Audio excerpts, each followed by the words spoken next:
What if you woke up tomorrow and gas prices tripled overnight?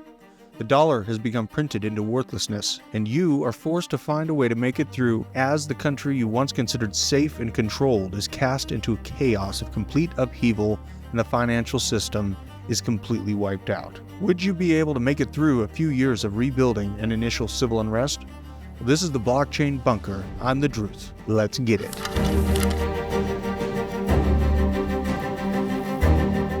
The recent debt default and false flag essentially gave the Fed, the Treasury, and the White House the ability to print and spend unchecked for the next 2 years. By then, we will have a new president elected and most likely be balls deep with Russia and potentially China as the conflict continues to pick up steam across the globe.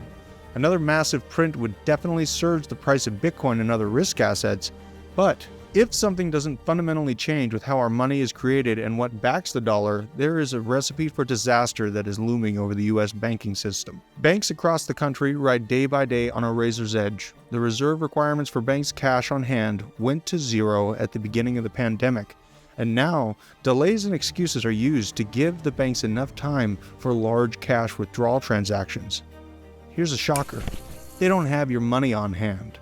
As investors have seen extreme volatility over the last few years with the stock market and banking failures, there's a growing possibility that the recent increasing cash withdrawals will knock over the first domino of a cascade of insolvencies and holes to be discovered within the banking balance sheet, which as of now sits at $500 billion in unrealized losses. Not bad. This situation is paired with what is set to be years of military spending on dangerous foreign interest and a parabolically growing interest rate payment on tens of trillions in unchecked national debt. If we sit back asleep at the wheel and ignore the situation, the Federal Reserve will bury our future generations under a mountain of debt that, make no mistake, will be paid back, either by way of hyperinflationary events or a complete collapse and resetting of the financial markets. Countries across the world have been spiraling into hyperinflation, and a global economy now interconnected by debt and trade obligations hangs in a delicate balance right now.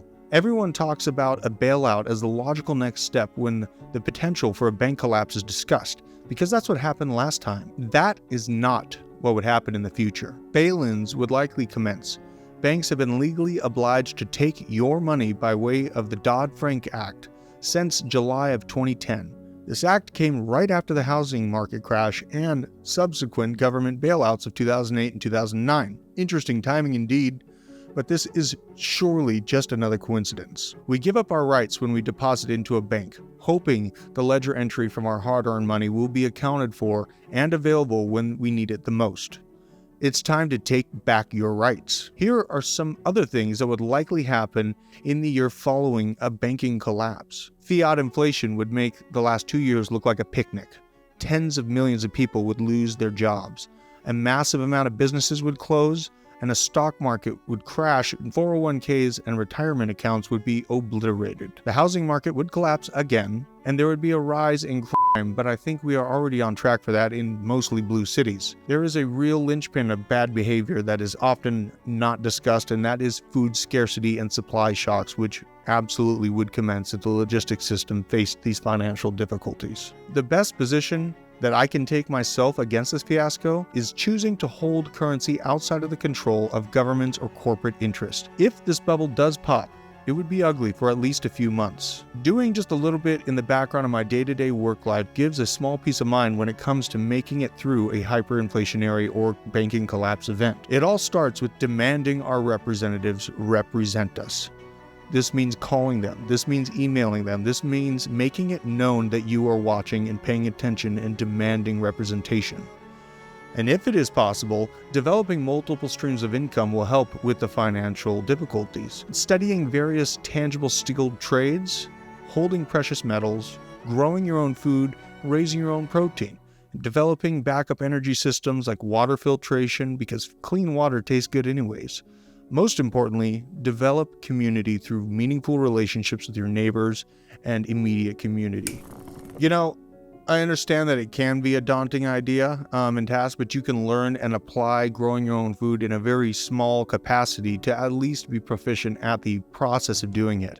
Putting together a seed bank just in case you need to expand your production can be a useful way if you don't have a ton of land to work with right now. Putting together seeds and understanding how to micro garden so that you at least know how to grow food will put you leaps and bounds above others if that situation were to occur. The embarrassing leadership on display at the White House and the obviously unreasonable and foolish monetary policy appear to be some sort of setup against the prosperity and strength of the United States and me and you. There will be pain to come as this all unfolds, and we must be pillars of strength as our country hurtles into unknown territory. Let us know what you think in the comments on what are the most important things to focus on, and we will absolutely dig into water filtration if that's what you think you need to see. If you think you need to look at what gardening looks like.